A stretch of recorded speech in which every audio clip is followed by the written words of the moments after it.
Okay. Okay, so today, starting basic, going over resistors and capacitors. We'll run through resistors first, figure out what we have, what we want to go through. This is stuff that I just know or I've Googled in recent times, so don't take it all as solid word. Interrupt at any time you have questions, if you have comments, if you want something explained again. Interrupt right away so we don't just make it to the end and then we go back. But comments from everybody is preferred, and then at the end of this session we can kind of get feedback into how we want to change it for the future if the structure of this isn't the best.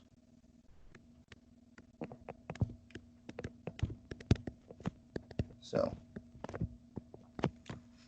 resistors, basic.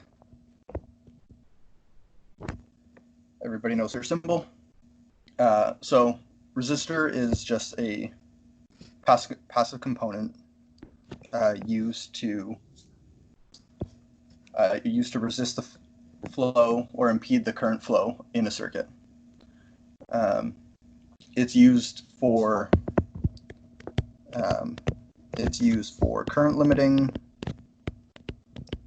for voltage, for changing voltages, for biasing, and for terminating.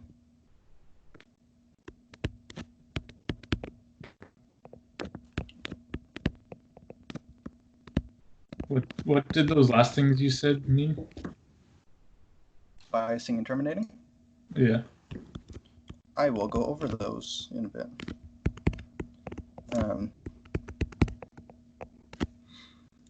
So I'll touch on biasing and terminating kind of in a minute, since those are the items probably least familiar. But starting with current limiting and changing of voltages. So the Ohm's law equals IR. Simple, the basic electrical equation that you'll have seen before. If we have simple circuit with resistor,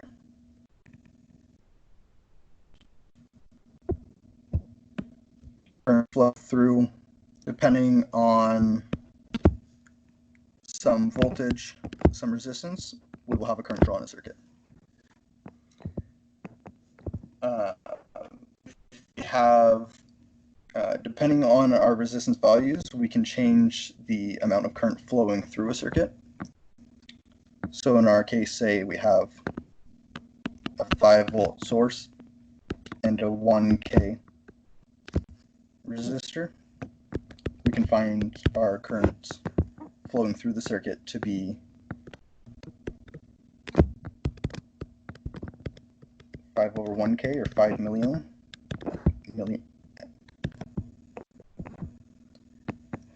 And we can change around our resistance to allow more or less current flow in our system.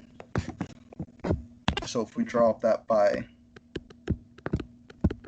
the resistance, you'll be able to see that current flowing through the circuit has now doubled.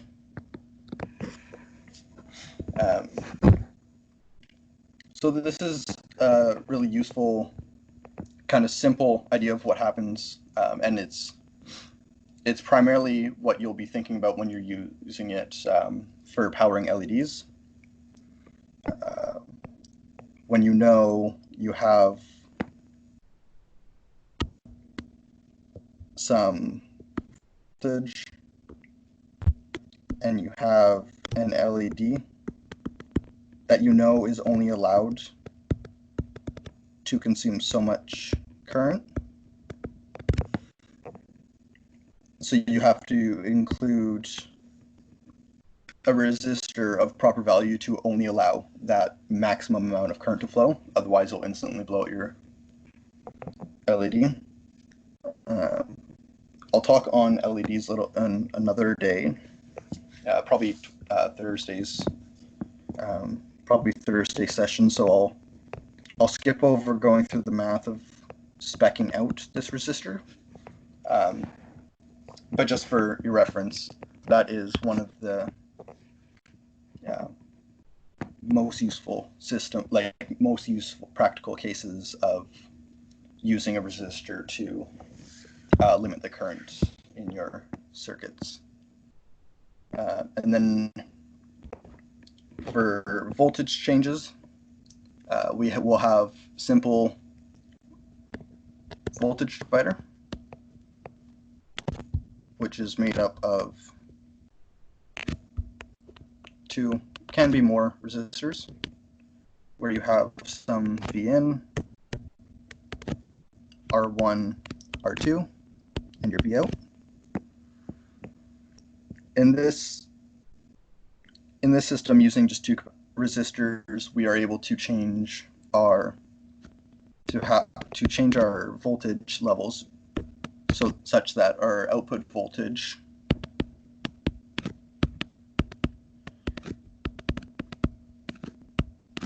is equal to R2 divided by the sum of the resistance by your input voltage. This allows us to drop the voltage in any way that we choose. So if we have a 5-volt input, we are able to modify the two resistors such that we can have a output voltage range equivalent to 0 volt all the way up to 5 volt. Obviously, 0 and 5 aren't the practical cases of what you would use to the output voltage, but we're able to achieve a full range of an output voltage just based on changing the two resistances. When we do a voltage division using resistors, there's wasted energy to be able to drop the voltage down. This is lost in heat waste. That's why this is one of the least efficient ways for step-down voltages. And in another session, we'll go over the different ways to convert voltage values in a more efficient manner and what is more practically used. But for simple systems, we're able to drop our voltage down to whatever we choose, just based off changing two resistors. This voltage divider ladder does work for more resistors as well. So we're able to have two different output voltages, and the math to that is the same as the above, where it's the lower resistance over the sum of the resistors times your Vn, and then your R3 over the sum.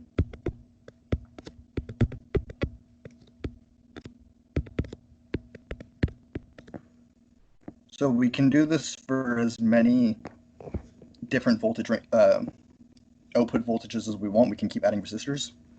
The equation stays the same, where it's just going to be all the resistors below that point divided by the full sum times your Vin will be your V output. Are the resistors on that R1, R2, R3 from the top? Yes, sorry, R1, Okay. R2. Thank you. R3.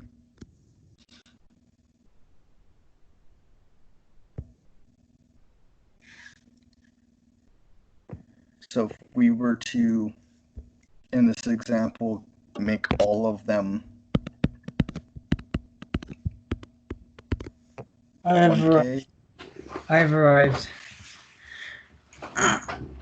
Ew. Greetings. Onto resistors. Yeah. But yeah, if we were to have a 3-volt source and then connected a bunch of 1Ks in line, we would see that we'd have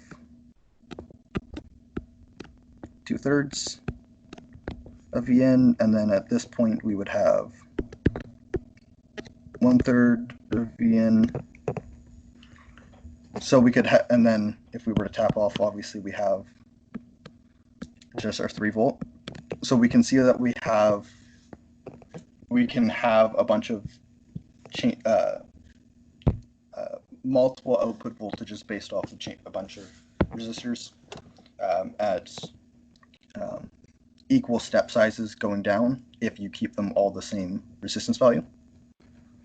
Of course, you can, if you wanted a variable output, you could connect one of these to be a potentiometer so that you could dial it 1K to 10K, 0 to 10, whatever that value is. So you can have a variable voltage divider ladder.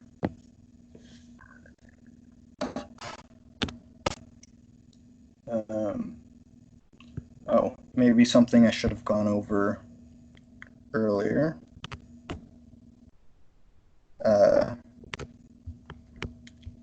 Resistors placed in series are going to be, you can add up their resistance. So your resistance is going to be R1, R2, add it up. Whereas if they are in parallel,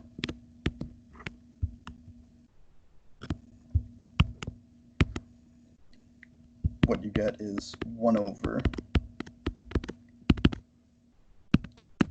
R1 plus R2.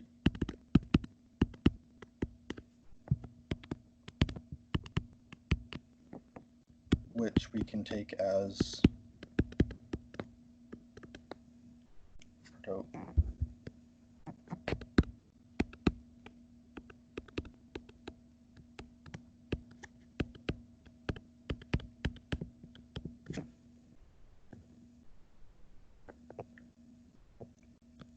Now that is the basics of resistors, which this is what we've all probably seen up to date so far.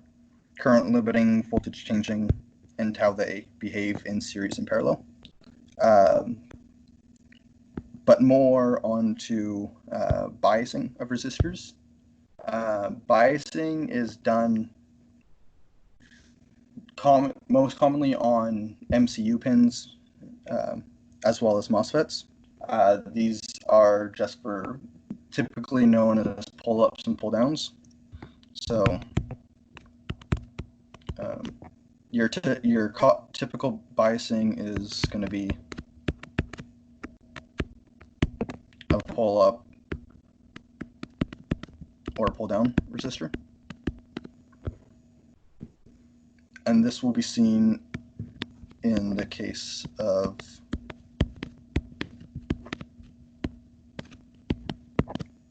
a MOSFET.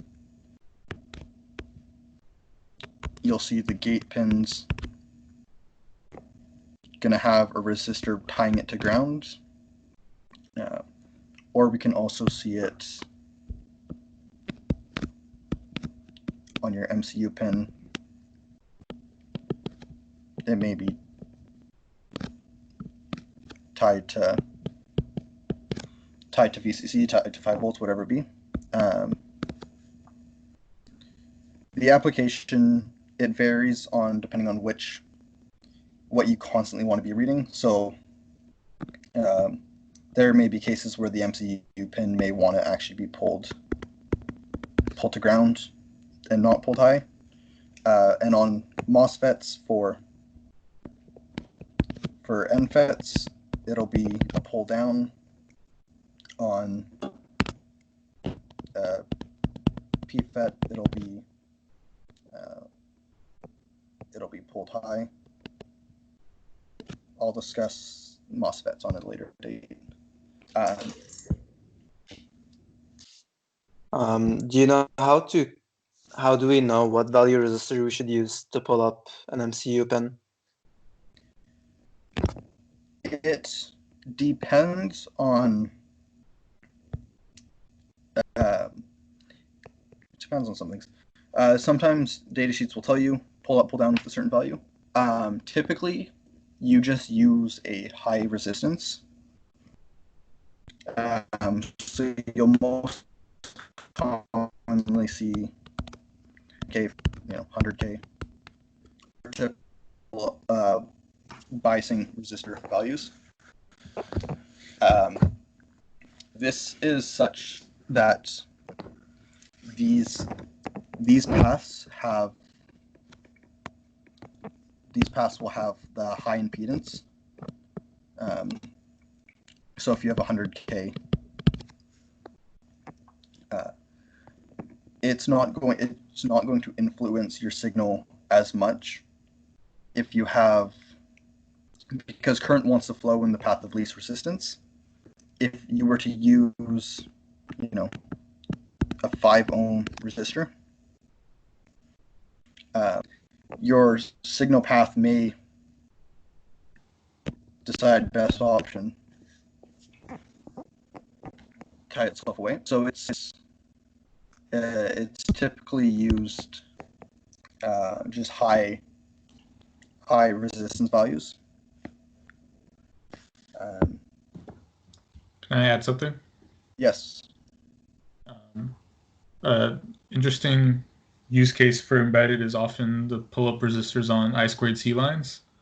So usually I2C will drive the bus low, and then for positive pulses, it'll just let go of the bus, go to the tri-state buffer state, and then your pull-up resistor is in charge of bringing that line to a positive voltage.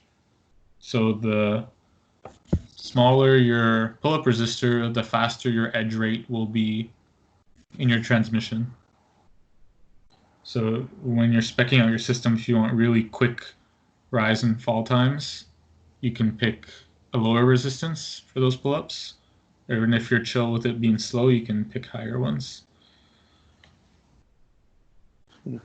So higher resistance is slower, but probably sharper edges? No, it's slower and less sharp. You can think of it as like the strength. They often say like the strength of a pull up or pull down. Lower resistance is a higher strength. Like it has, there's less resistance for that current to flow in that path. So I'm pulling with a stronger amount than if I pull with 100K. Then I'm like, I can kind of pull up with slow amount of time. Yeah. So if we were to say that's a terrible blue. If we were to have 5 volts on this line, and it were to go down, again, our current flow 5 over 5, we'd have a 1 amp, pull down to ground. Whereas in the case of once we let this floating and it wants to pull up to 5 volts, we're gonna have 5 over 100K, and now you have whatever that is, 0.5 milliamps. So it's going to take longer because the current is so low. So it's going to take longer to dissipate up to the 5 volts if it's only going at 0.005 milliamps compared to 1 amps. So then, does it affect your signal more than the lower resistance because it's slower response? Yeah. So like as Gabe was saying, in the case of I2C, if you want your sharper edges, you go lower resistance, faster your edge. for most cases,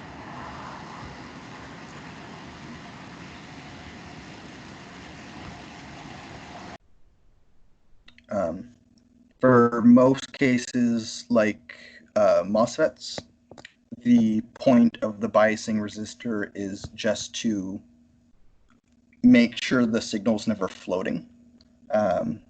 Because if we were just to leave our MOSFET as it is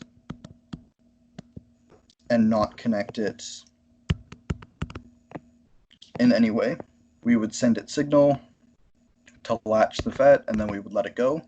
And maybe it goes back to 0 volts, maybe it's staying at 5 volt. But its potential, since it's technically floating, if we're not giving it any input signal, and this pin is tied to nowhere, it's going to pick up just noise. It's going to be floating, maybe at 0, maybe it's somewhere up at like 2 volts. It's a very unknown state.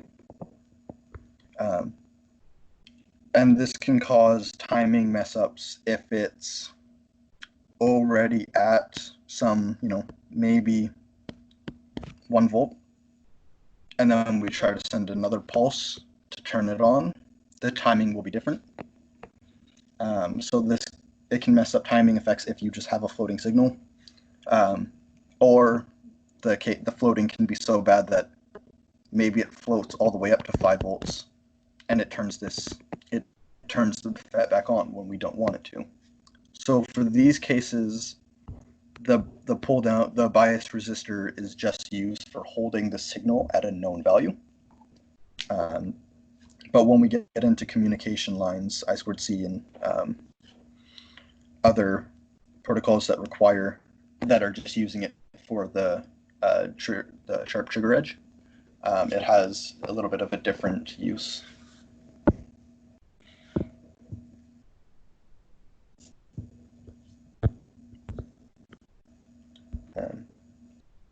And then the final kind of point I have on resistors, using them for terminating.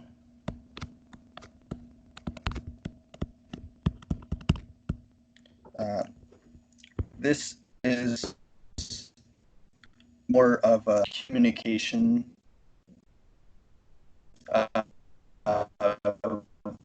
protocol used on your MCU if you're doing CAN communication. CAN.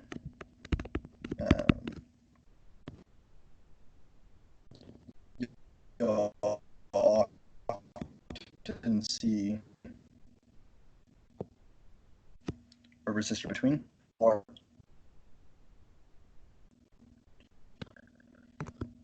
I actually have a question You'll in your see- previous slide. on the biasing.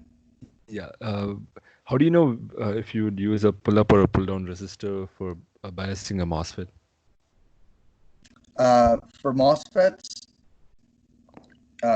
because the MOSFET wants an NFET, it wants to turn on when it receives a positive voltage. I'll go over this when we hit the MOSFET lesson. But basically, you send it a positive 5 volt signal, and that's what allows the MOSFET to turn on.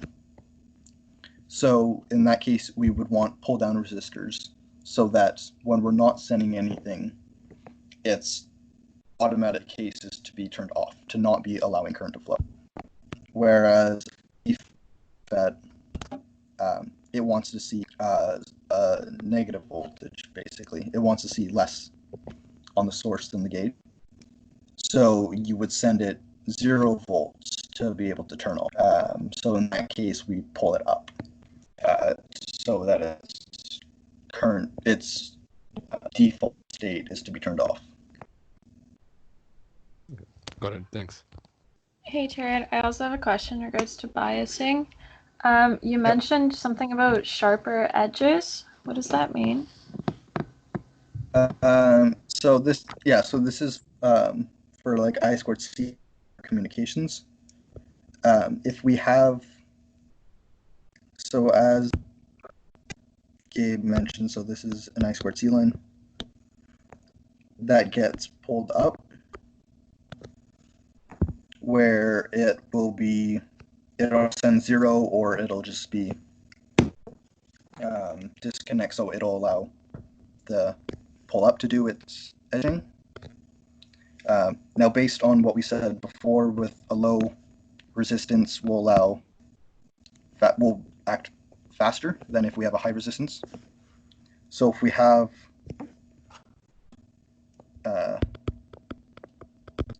high resistance, it'll be at low, and then it'll take time to get to 5 volts, and then it'll be at 5 volts, pulled down to ground, and it'll take time. But if we have this at, only 50 ohm, it'll be much faster on its edges because the current flow will be much higher. It'll have a faster reaction time. So we can see it takes, so long for it to actually reach 5 volts, and if we have a high resistance. So it's just used for hitting sharper clock edges when you do lower resistance, because the current is faster, so it reaches the 5 volts sooner. Got it. Thank you. And also, another question. You talked about floating signals. What does that mean? Floating is if your pin isn't connected to anything, so it's not, if it's not pulled high or low, if it's just this end is connected to nothing, it's considered floating because it has known input. And in this case, it'll pick up noise, so generally it'll be 0. But if you send it 5 volts and then you turn it off, it may hold that 5 volts for a little bit, because it has nowhere for that current to discharge to. So it's going to hold on 5 volts. It may drop down to 2 volts and it'll pick up noise. It'll fluctuate. Sometimes just by touching the wire with your fingers, there's enough electrical discharge that you'll be able to turn on a signal from that. But basically all it is, if your pin has no connected input, if it's just sitting there, it'll be able to pick up noise. So you have no way to tell what the voltage actually is on this pin. It could be 0, it could be 5, it could be triggered just by you touching it. But you have, it's basically an unknown state if you have nothing connected to your pin. Okay, thank you.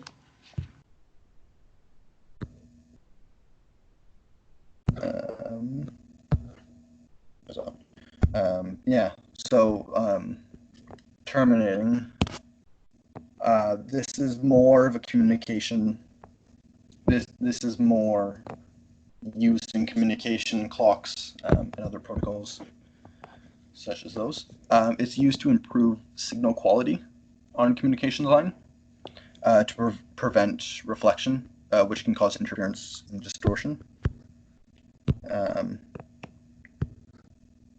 So in this case, if we have some clock pulse coming into this device, if we don't have this resistor, it in most cases will, and ideally would, react properly, where the clock signal comes into the device, nothing happens, it reads it perfectly, 0 volt, 5 volt, 0 volt, 5 volt. But in reality, especially with higher frequency signals, there can be a little bit of a bounce back a reflection of the signal, where some of the signal will come back as distorted noise, whatever it may be, and it will now come back and interfere with the incoming clock pulse. So this can cause the incoming clock to be a little distorted. Maybe it'll be higher. It won't have the proper signal quality. So your device may not be able to pick it up as the proper frequency that it's actually being sent at, which can cause all sorts of problems in your program if clocks are off. So with the inclusion of a terminating resistor, which are typically low resistance, I think 50 to 100 is your typical terminating resistor. These are placed as close to the actual device as they can be placed, and the point of it is to absorb any reflection, any knockback of your signals. So if there happens to be any amount of bounce back, it's all absorbed inside your terminating resistor, so it doesn't come back to affect your incoming clock pulse. And this basic similar effect can be seen on differential communication lines. Sometimes it'll be it'll actually be two resistors in line with the ground point being between. But the functionality is the same, to not have any distortion in signals. Question. Yep. I don't understand how the distortion for the two CAN lines. How it does that. How it improves the sensitivity on yeah. the lines. Mm. Great, I hardly do either. I'll read up on it. Other question. The distortion for the bottom is just the one line. For the clock, can't you use a diode on it as well? Like, and it does the same thing?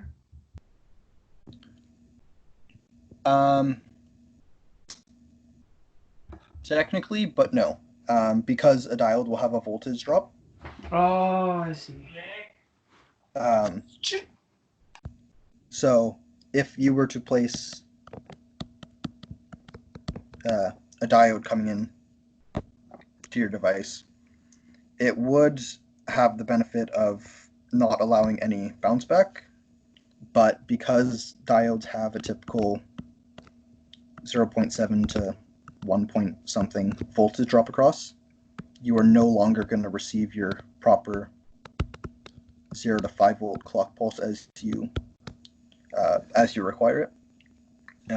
And depending on the tolerance of the pin, that may drop it outside of what it will detect as high, and it won't ever read. It will never actually read the upper clock pulses, so it'll always just read zeros. Oh, I see. Gotcha. What does CAN mean? CAN is controller area network. Am I right? Yes. Yeah. Good. Okay. It's a communication protocol. When Embedded starts doing their lessons, they'll be able to actually dive into it, because I can't say too much on it. Okay. So one day Embedded will teach you. CAN is just two wires, isn't it? Yeah, it's just a two-wire communication. Yeah. Okay. Thank you. And Jarod, for CAN, H and L is high and low, I'm assuming? Okay. Yeah.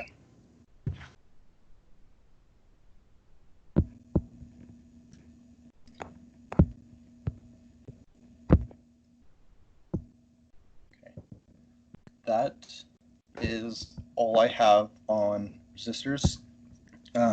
There are other use cases of resistors, such as like the Wheatstone Bridge, and which can be used, and it's used for force sensing. There's thermistors, which I'll probably put into a different session. But Wheatstone bridges aren't super practical in our case, and I didn't prepare anything on it anyways, so not going to bother talking about it.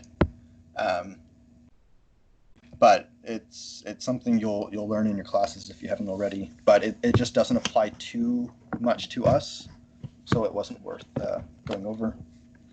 And then I'll talk on thermistors in a different temperature-based lesson one day. So any questions going through resistors? Quick question. What does MCU stand for? Just Microcontroller? Yeah. Okay. Does it have any specific function? Or... It's MCU is just your broadband term. So like the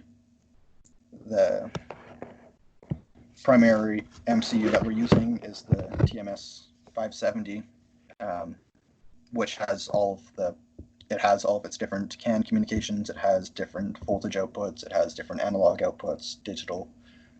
Like it is the just heart of your board. Just saying MCU is your broadband, but it's blanket covering everything. It's just like a small computer. Like that's what actually runs all the codes. Yeah. To tell everything to do what you want it to do.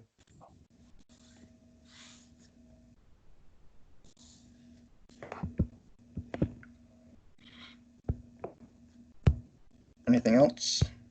What was that thing you said we weren't going over? The Wheatstone Bridge. Oh, okay. Thank you. That's all. Yeah, it's. I mean, you can. Yeah, if you want to Google this on your own, or just for your sake of knowledge, when you'll eventually learn it, it's a block of 4 resistor. And by monitoring whatever that point and that point, you can do force detection if you have known resistors, and then you have a force sensing resistor. Based on the distance the relating equation is between them, you can figure out the force that is being applied across an area. It's used as strain gauges and other force sensing use cases like that. Yeah. So yeah, if you want to look more onto that on your own, or you should, it should be in one of the first, those second year's electrical course.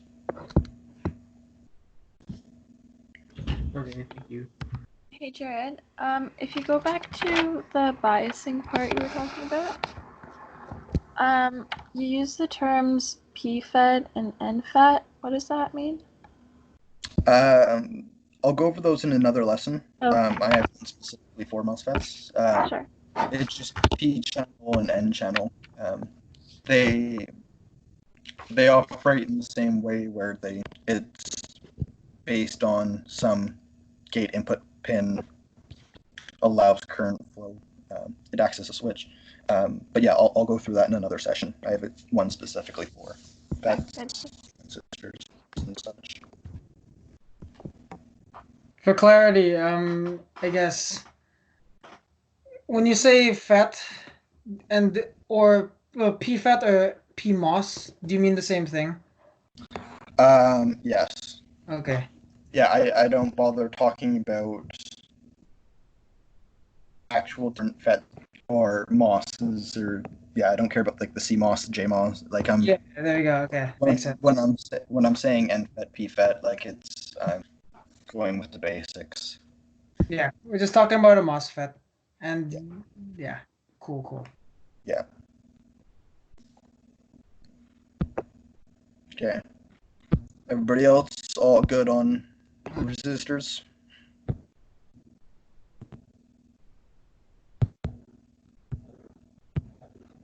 I'll take silence as 100%, absolutely. Now, surprise quiz. Why?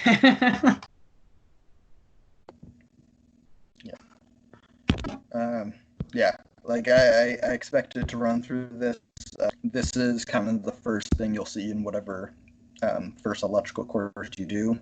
I went fast on it. I didn't bother deriving equations or jumping into the theory of why these are. You'll probably learn these in a different course. So it's just to get the basics of what the general functionalities are for. That's your resistors.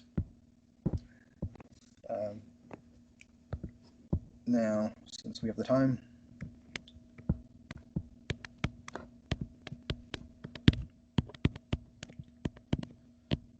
capacitors. There are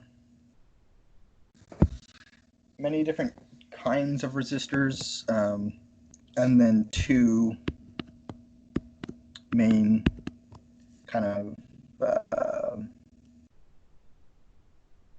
formats of capacitors, being polarized and polarized. Non-polarized are more typical in what we do and what you'll use in general. It just doesn't matter, though these are just allow for to be placed into your circuit any which way, and will allow current flow as they do, whereas a polarized only allows current flow from one direction. If you were to flip it in your circuit, and you're using an electrolytic, you can cause it to blow up. So if you're ever designing a circuit which uses polarized, you do have to properly consider how it's being placed into your system. Now, capacitor basics. Capacitors resist instantaneous change in voltage. So when a voltage is applied to a capacitor, it acts as a short circuit and then logarithmically charges up to full. So that's your voltage across the capacitor. When you first apply a voltage across the capacitor, it takes time before the voltage will actually reach to whatever the input is or whatever the rated value of the capacitor is, at which point it'll stay steady at that point. And because and then at which point it acts as an open circuit, and that can be seen when you watch the current input of the capacitor. You'll see that the current across the capacitor has a massive spike right at the beginning and drops to zero gradually.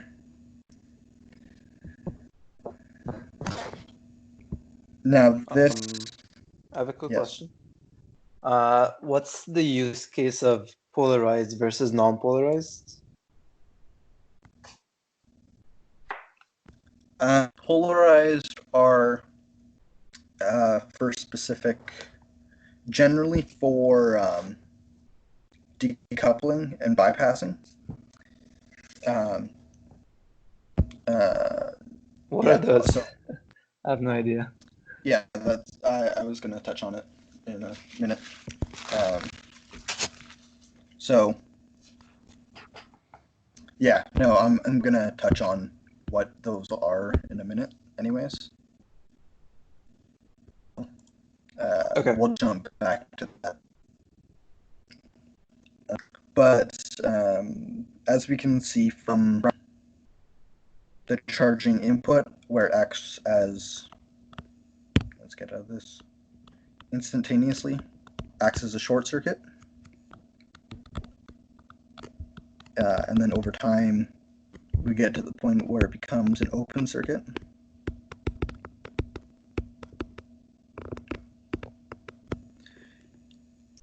In this, because of this property of the capacitor, if it is placed inside of a DC application, so if we have whatever it may be, if this is our entire circuit, as soon as we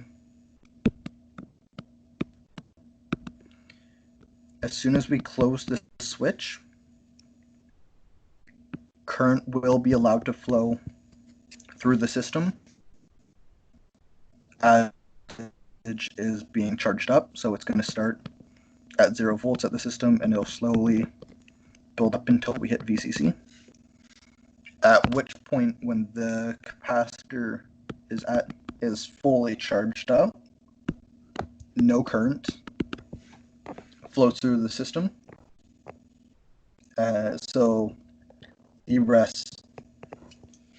So it blocks all remaining, so we won't see a current, we won't see a voltage drop, we won't see current at our resistor.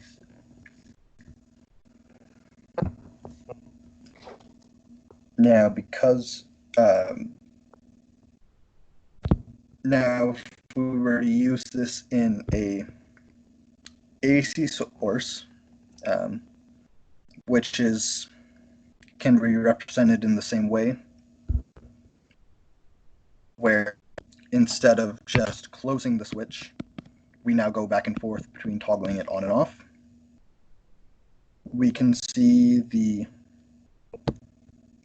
current, the voltage will continue to grow, but if we switch it, if it's alternating at such a frequency that the capacitor doesn't fully charge up, or we switch it as soon as the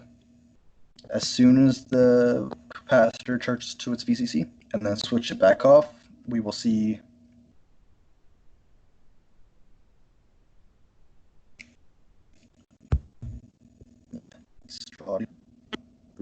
into capacitor to ground. We'll be able to see voltage.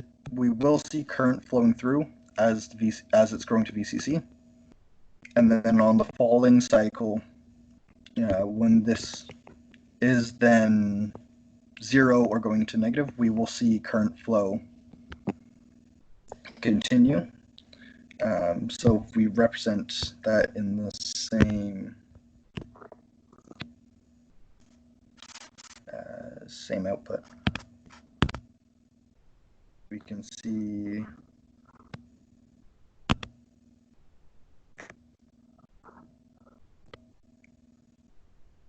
where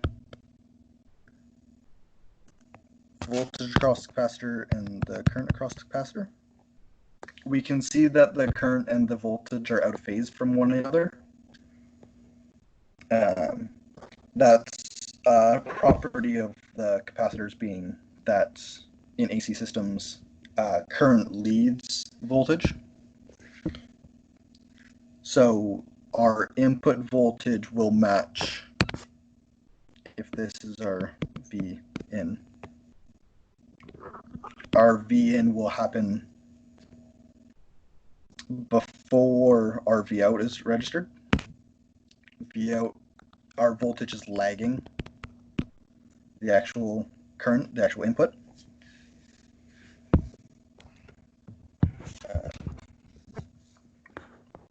based on the logarithmic draw of the capacitor charge. It's not able to react instantaneously to those changes, so it lags compared to. Now, our typical uses of a capacitor are in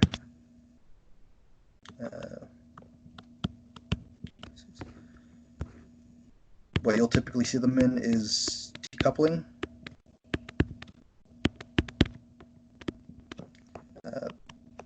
filtering,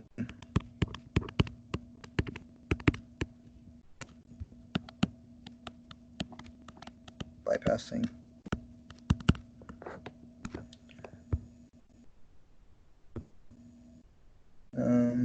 yeah, that's your main thing. You'll also see it in RC charge circuits as well.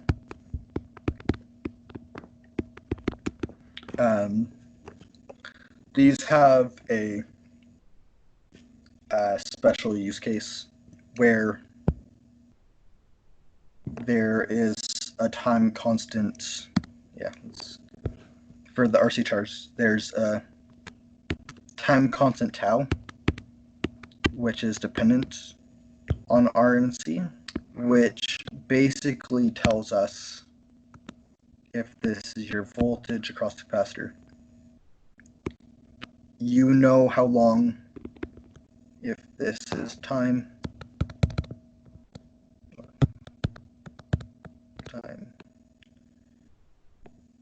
this is your tau. You know exactly how long it takes to hit 63% of its full voltage. So RC charge circuits are, I believe they are just as I've drawn, and then you'll have your actual output. But it's used so we can have a constant timing system. If you want something to happen exactly half a second after voltage is applied, you can use an RC system with the appropriate values. You'll know exactly how long it takes to get to 63%, so you have an exact time, and you know based off of the simple equation. Now, filtering and bypassing, those are just used to reduce noise on your lines, which there are several different ways of filtering, and I'll have a full session just built on that. But bypassing, you'll see commonly off your MCU pin again, or whatever other signals. You'll just see a capacitor going to ground, and typically they are placed as close to the MCU as you can. This is used to reduce noise, as capacitors create a low impedance path for high frequency signals, while blocking DC signals. So based on what we saw from the above, they can't react instantaneously to voltages, but will allow the high frequency signals to pass by. If we have what is supposed to be a DC or even a clock pulse, which is supposed to be sharp-edged, if there's any high-frequency noise on the line, so if there's a lot of noise coming in, or if we see ringing on our clock pulses, which is another, because clock pulses aren't ideal, when you have it, there's going to be some ringing, which is just a property of switching frequencies.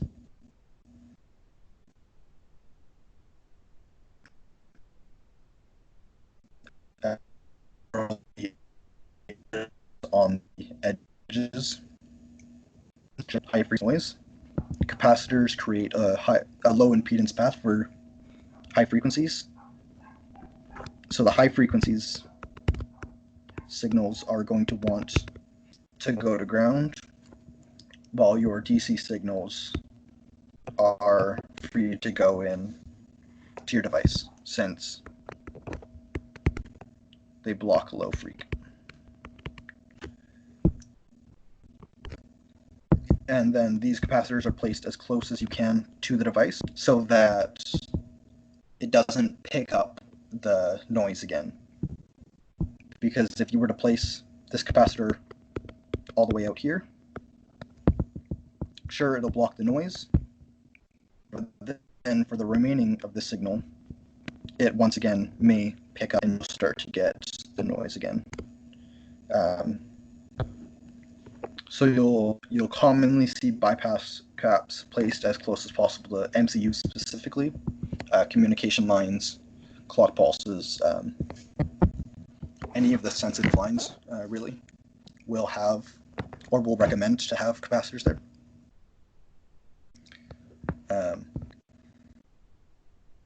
And you'll quite often see some designs have multiple caps placed together. So you'll often see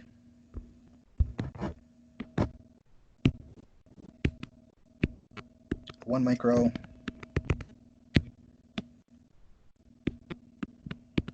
maybe a 0.1 micro,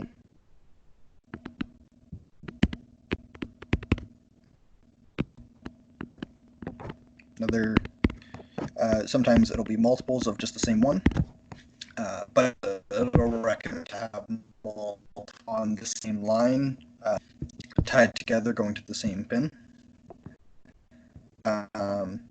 This is because capacitor values are better at blocking certain frequencies than others. I remember correctly, if you open up a capacitor, you can find a graph that kind of looks something like this. It may be a little more round, but you'll basically something like this, where frequency, impedance. So you want,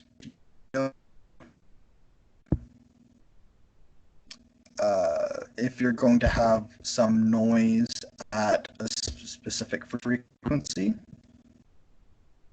you want to choose a capacitor that has the lowest impedance. But often, since we can't predict what noise is going to be, if we use a 1 micro, let's say this is 1 micro, in parallel with a 0.1 micro, which may have something like this. Now our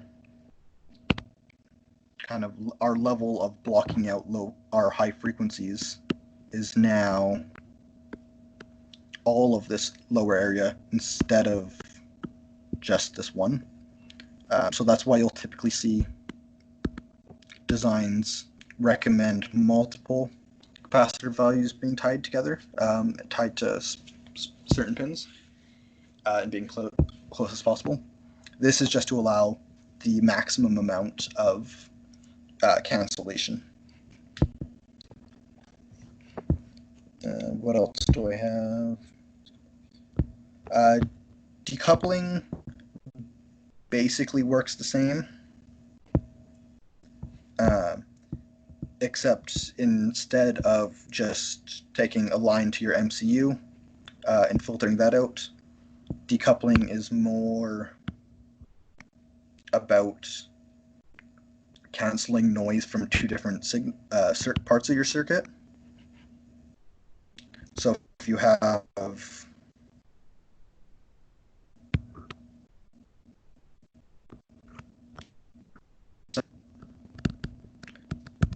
part of your circuit A, and you have another part of your circuit, if this is the VCC line, this part of the circuit may generate some amount of noise,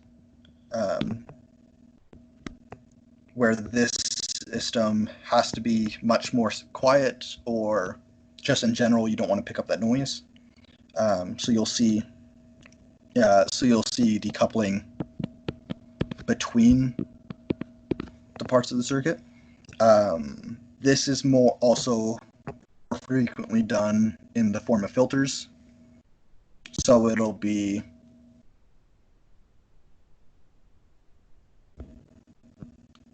instead of just circuit A, circuit B with a cap, you'll see it as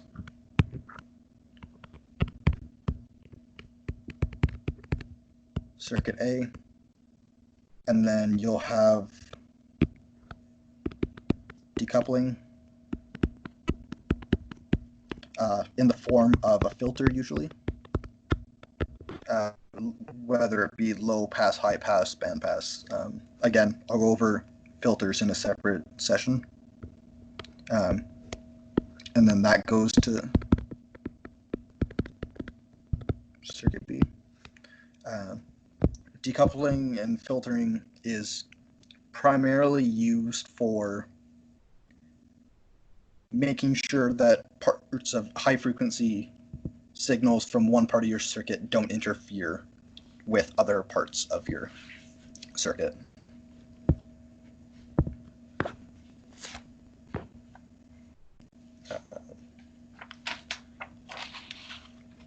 That's the general capacitor stuff I have.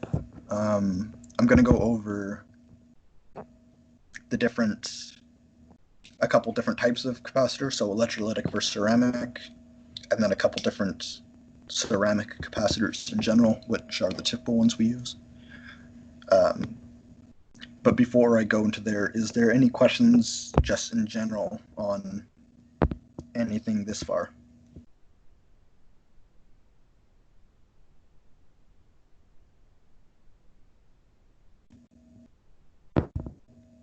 I had one question. Sure.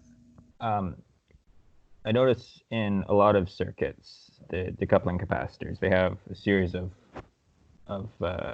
capacitors in parallel. Why would you run a bunch of capacitors in parallel as opposed to just one larger capacitor?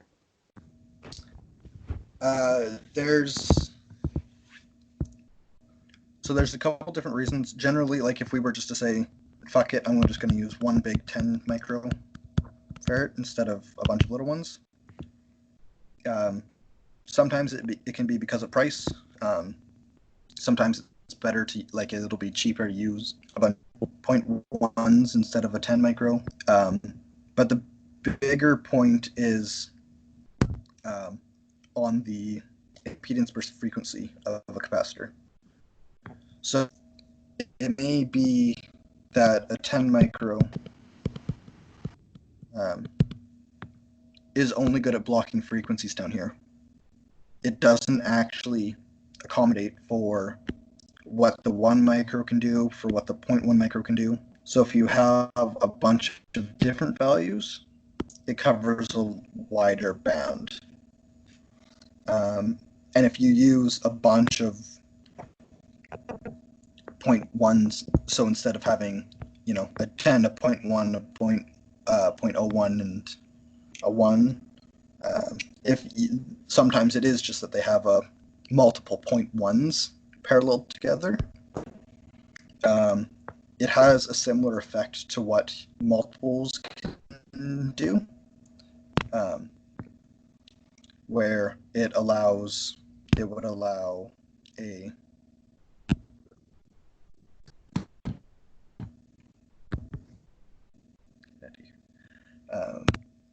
it would allow, if you keep using multiple 0.1s, it would improve kind of how low of an impedance it can get. So the more you would use, the lower impedance, plus as they add up, you would get a slightly larger band than just one would be able to handle. Yeah, so using multiple in parallel is for the sake of covering a larger frequency range that you want to cancel out, as well as dropping the impedance of the capacitors, of the capacitors, so it is easier to block out those high frequencies. Whoa. Okay. And just sort of a follow-up question to that. I also notice when you have multiple decoupling capacitors in a row, they're usually arranged smallest to largest. Is there a reason behind that? Or is that kind of just convention? Oh, for why you go like 1 micro to 0.1 micro to 0.01 micro, like counting down like that? Yeah. I think it's more of a convention. I don't believe it has any benefit to just leave it as to organize it that way. It may be a matter of, cancel out your high frequencies first if you have it in this arrangement where it's closest to your MCU, 10, then 1, then 0.1. As they're coming in, you're getting rid of the higher frequencies, and then you're canceling out lower frequencies as you're going. But I don't see that being a real effect. I feel like that's more of a just general convention that's going on that gets used. Maybe Gabe can correct me if I'm wrong, or he knows better, but Yeah, I'm trying all of the dances. I don't know of any reason they do that. I think it's just convention. Yeah. For like putting a bunch in parallel, it also helps in power electronics because your capacitors, usually they have inductance and resistance components as well to them. Usually they're not perfect. So if you can imagine like a through-hole capacitor has long leads, those leads add resistance to the capacitor. And so the higher resistance in your capacitor, the more ripple you're going to have in your voltage output. And it's known as equivalent series resistance, so ESR. So you'll see a common thing in a lot of data sheets recommending you to use a low ESR capacitor or a low equivalent series resistance capacitor. Because the lower that resistance, the better voltage output you'll get. It'll be more stable. And so putting a bunch of these guys in parallel, you can imagine it's the same idea as putting a bunch of resistors in parallel. That total resistance will drop the more you have. So that's why if you can't afford a really, really low ESR ones, usually they're more expensive, you just put a crap ton of the same ones in parallel.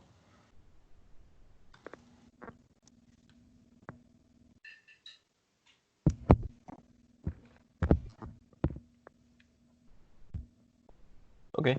Makes sense, I guess. Thanks.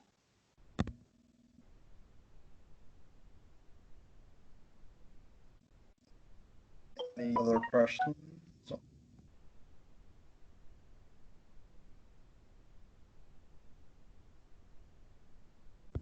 Okay. So I'm really only going to cover electrolytic and ceramic capacitors. There are several other different types, but these are the major capacitors used in what we actually deal with. So first,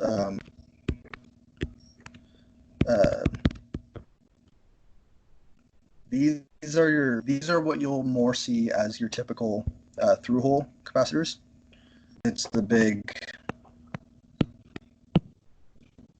barrel of a capacitor. They'll have one big stripe down the side of it. These are polarized. So the line, when you see your actual device, one side will have a line. That is your negative pin. So that is your point that goes through. Electrolytic capacitors are typically used. They typically can range higher capacitance values compared to ceramics or the tantalum, I think it is, capacitors. So these can go well over a couple hundred microfarads. And their most common uses are for DC power supplies.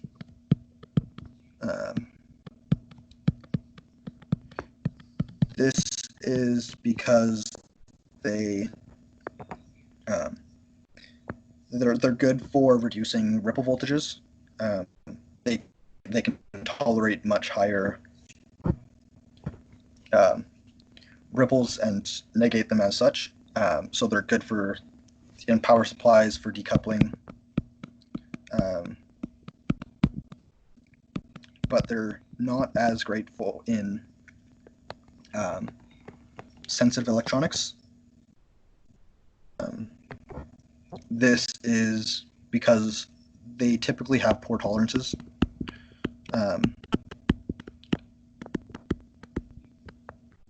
Being like plus minus 20 to even 60%, I think, is some of the weaker ones. So electrolytics typically are used in DC because in power supplies because they are good at reducing the ripple voltages, but they have terrible tolerances, so they aren't going to hold their, or they don't hold their true capacitance value that they're rated at. They can fluctuate massively. So you can't use them as proper filtering devices if their ranges are far off.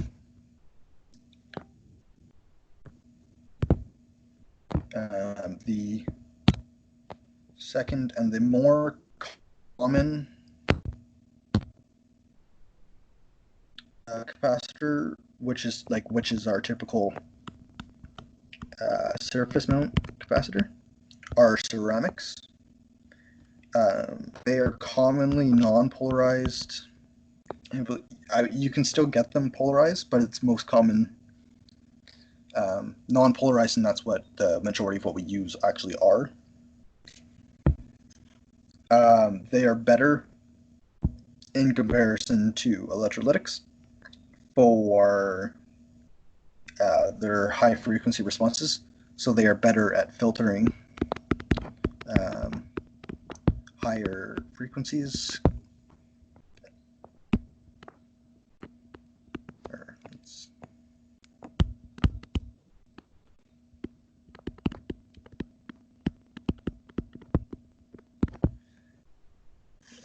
Now there's a few major capacitors that you'll see. There's the X5R,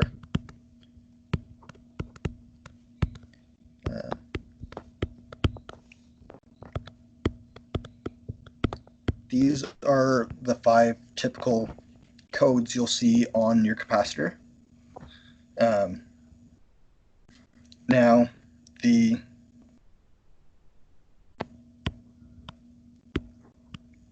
X5R and the X7R, those are class 2 capacitors. The COG is a class 1, and then this Y5V is, I believe it's a class 3. The classes being related to EMI performance, noise reduction, and such forth. The the COG, or C0G rather, it's a super stable. So it doesn't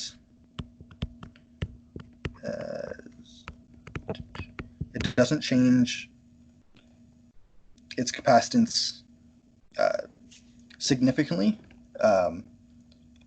based on temperature, voltage, and aging across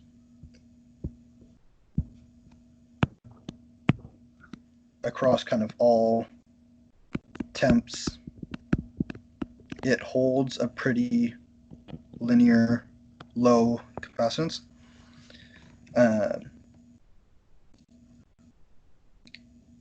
Because of this, it is typically used in lower, it's typically a lower capacitance valued devices, but it is used for coupling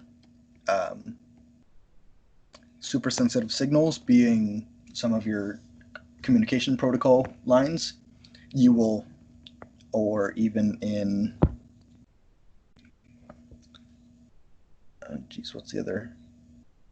There's another use, but primarily a lot of the times coupling your high-speed communication lines, you'll use a C0G because it has the ability to hold its capacitance value based on all the changing factors as temperature and voltage, as well as with its class 1 rating, it doesn't emit as much noise as the other two classes would, because when you send a high frequency signal through a capacitor, there is some amount of ringing that will happen. So this is super sensitive when you're making a product to actually be sold. EMI, like noise radiation that comes off of your device, it starts to matter a lot more at higher frequencies and at bigger products. You don't want your device to be buzzing at you, so you would use a C0G since it's better at holding or at suppressing such noises. X5Rs and X7Rs, they are basically the same. They're the very standard ones that'll behave. The difference between the two is just the middle value, which is their temperature range. That's a little exaggerated. So the X7 can withstand a slightly higher temp than the X5R. But you can see that they'll react a little bit more. They'll have a higher fluctuation in capacitance when compared to the C0G, but they're still low, generally plus minus 10 or even below 10% tolerancing, and they have a reasonable high temperature cutoffs without much of a capacitance deviation. And then for the Wi-Fi, it's generally not advised to be used, or as it has a poor temperature range. It has a very narrow band temperature range, and it's also highly unstable outside of being at room temperature. So these are only ideal when if you know your device is only going to be operating at room temperature. Outside of that, it behaves it can deviate and behave a lot worse than what you're desiring it to be.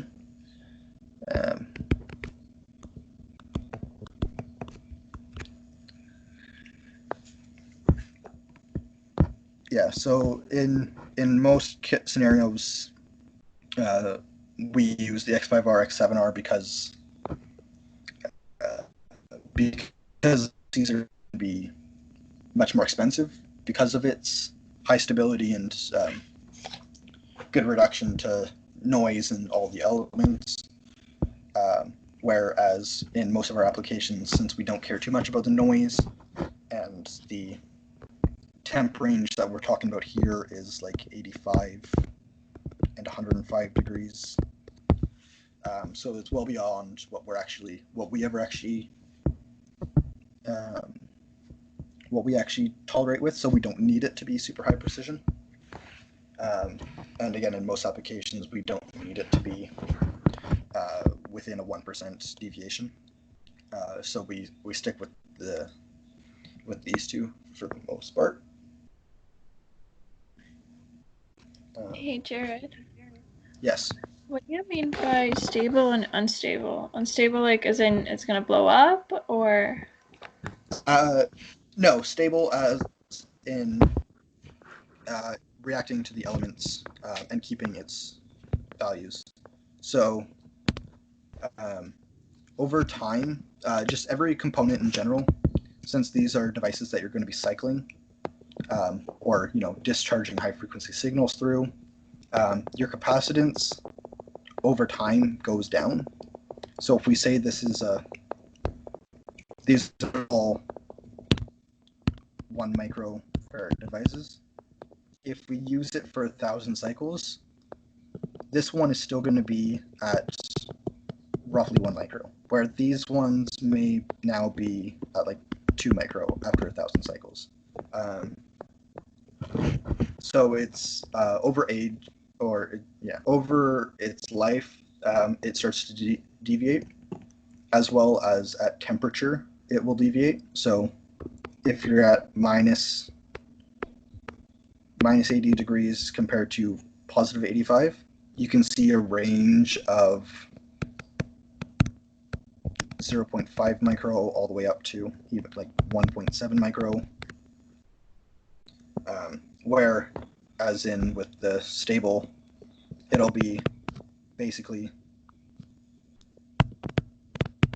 1 micro here, 1.01 micro here. Like it holds a much tighter band across temperatures, across its life cycle, and stability, also in noise. When you send high frequencies through it, these can act as piezo kind of electric devices, meaning that they can start oscillating at a voltage, and oscillations will cause some amount of noise to be produced. But in these, if it's a more stable device, it will produce less. It'll better resist these fluctuations, these oscillations, so it won't produce as much noise as these mid-range, or in these extreme cases, the class 3, which will produce a lot more noise.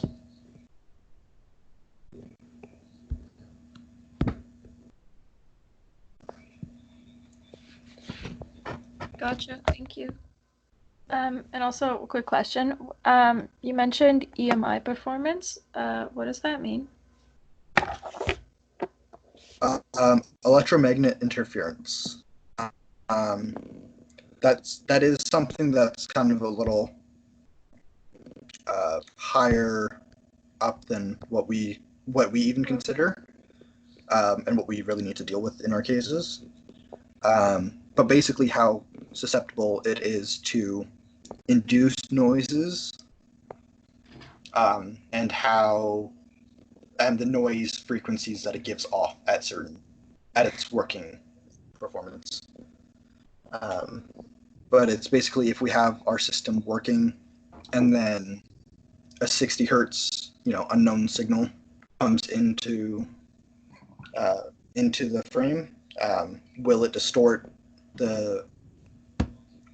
our output from what we're expecting? Will it be able to resist? Cool. Thanks. Yeah. Yeah, that's what your EMPs are. They just send a pulse of electromagnetic energy, which is purposely used to distort most electronics because they aren't designed to withstand such intense outer frequencies of that range. EMPs are the extreme cases where they're targeted and they're at a high magnitude frequency. But on your day-to-day, your phone emits some wavelength of some frequency, some energy. So it can actually impact your circuits if they're designed in such a way that don't like that wavelength. But that's basically what EMI, what we have to deal with. But that's well beyond what we actually deal with in the car, because we're not worried about communication and noise of such signals. Wouldn't we worry about it because of the high voltage? Because the magnitude is so much bigger, then that means the electrons flowing through the wire emits a bigger magnet. Yeah. So don't we have to worry about that as well? Yeah. So the motor, since it's a big inductor. Yeah, that too. Oh shit.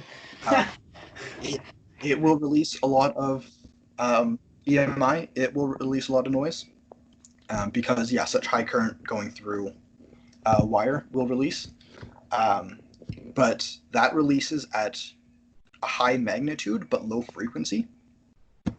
And it will, because of its low frequency, it'll primarily only affect the things that are in closest proximity to the device, to the motor. So that's why we use twisted pair cables and shielded cables for all of our communication lines. And then that's why we have, on the VCU, we do have these C0Gs into our main MCU, because it has to be able to withstand more. That's one of the more critical devices that need to withstand the EMI and other interference.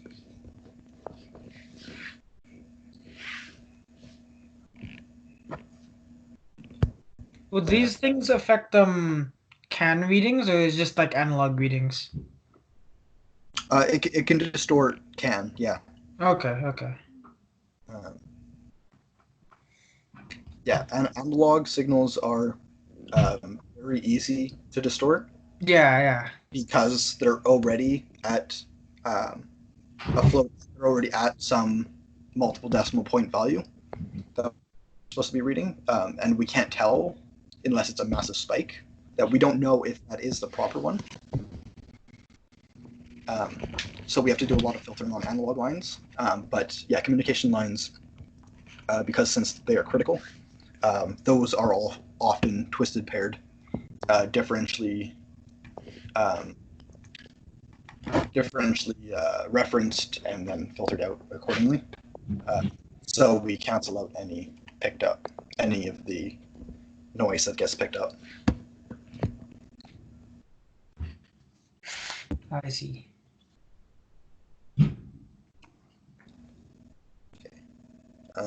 This is all I had for capacitors as well. This came to the conclusion of that. So that is technically it for today's lesson for resistors. Questions? Anything? Capacitors, resistors?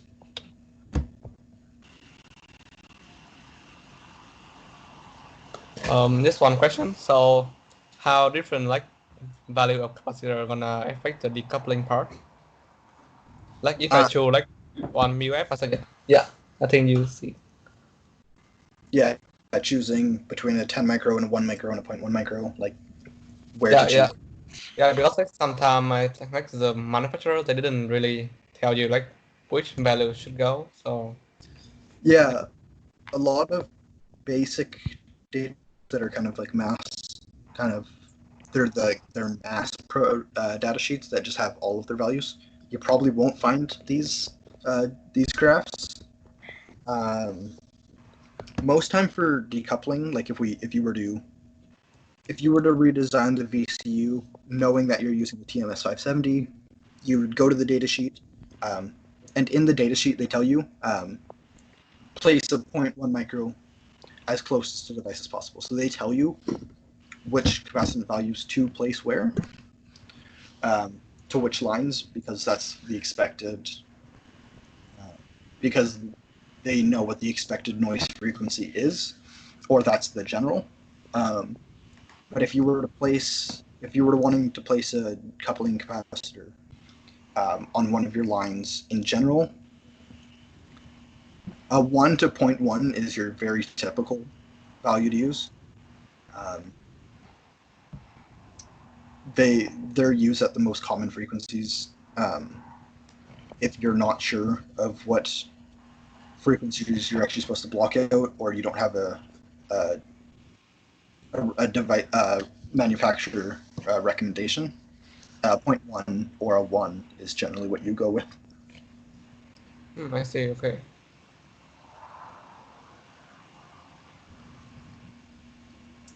Anybody else? Someone that hasn't said something all day? Is this just repeating everything from what you already know? Some masters in it?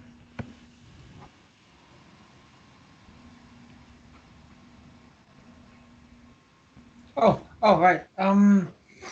Is the decoupling capacitor the only thing it's used to do is connect to ground and a signal, right? Yeah, so Do you also connect it to VCC and the ground? you'll typically see, yeah, so like this, commonly, a lot of the times you see multiple capacitors placed on the VCC line. Mm-hmm. That can be because, like we said, electrolytics are used on power supplies. So, but since they have such poor tolerances, and because of their other kind of ill-advised effect, the output of your power supply that now goes into your so that's now what goes into your board. This is your VCC line. It can have ripples and it can pick up noise, and since this is your main line, this is going to have probably going to be some wire connection. It's going to have inductance. It's going to pick up more noise. It's going to have a more fluctuating signal.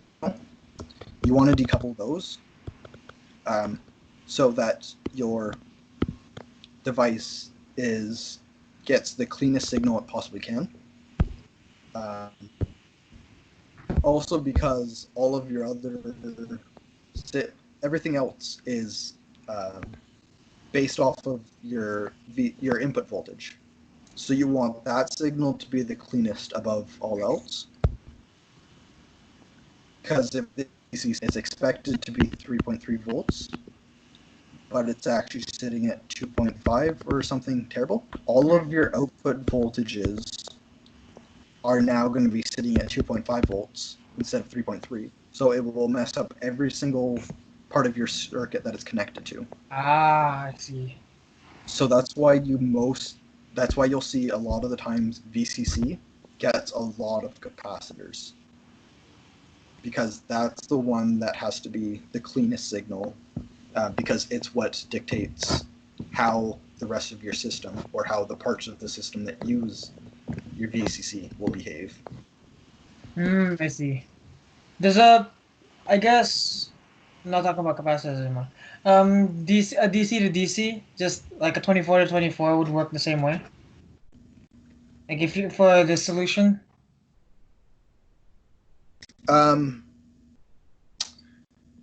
Possibly, depending on what the DC-DC is.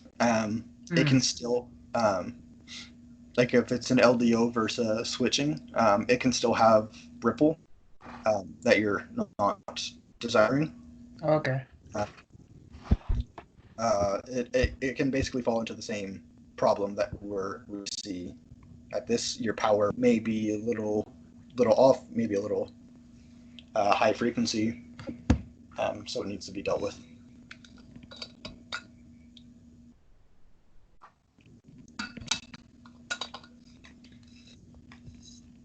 I don't really get the true capacitor part. Oh, how DSR. Yeah. Yeah. So, like, nothing is as ideal as we want it to.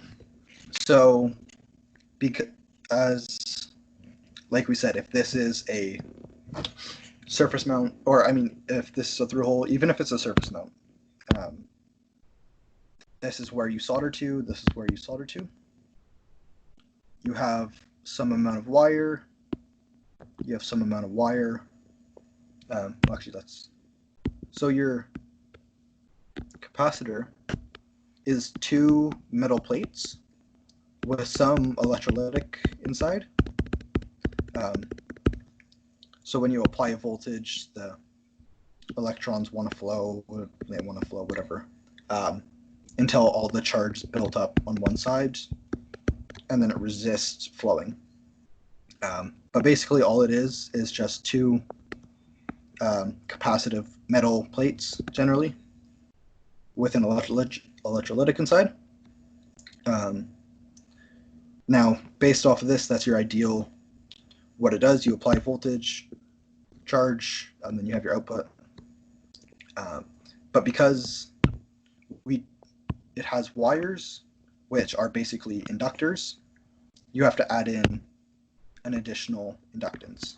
So there is going to be some internal inductance because wire is essentially an inductor. There's no getting around it. If you have wire, you have inductor. And there's going to be some internal resistance because of the construction of the device, because of that inductance and the general resistance against the flowing electrons inside the capacitance. You will have a tiny leakage. You'll have a tiny, like you said, it's an electrostatic resistance.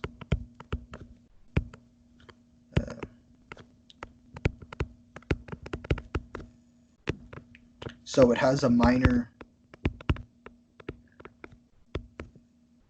like generally somewhere 0 to 0.3 ohm resistance. Like it's generally, actually I think that's too small, 0 to 3.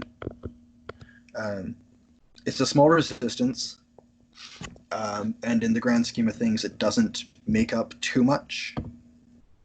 It doesn't affect your system too hard because it is such a low resistance.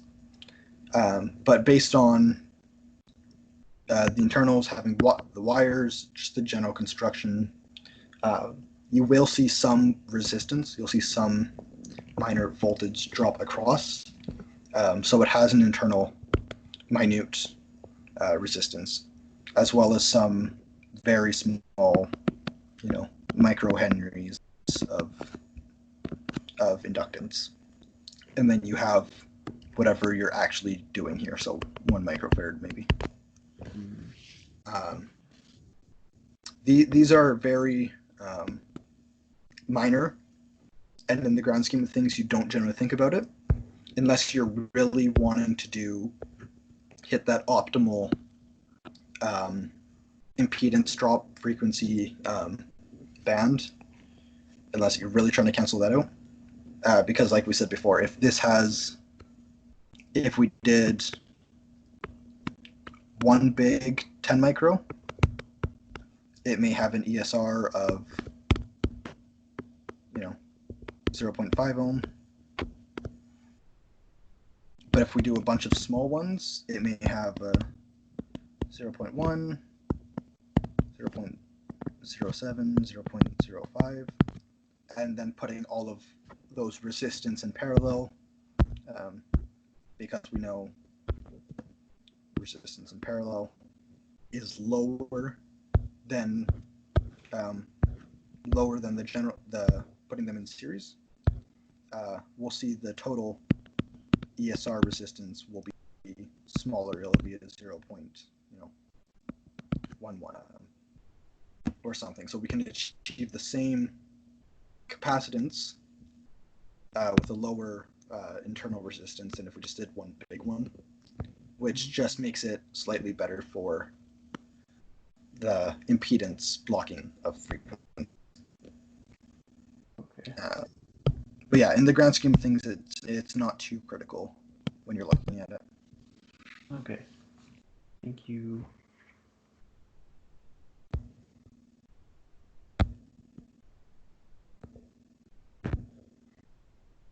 Anybody else? Final remarks?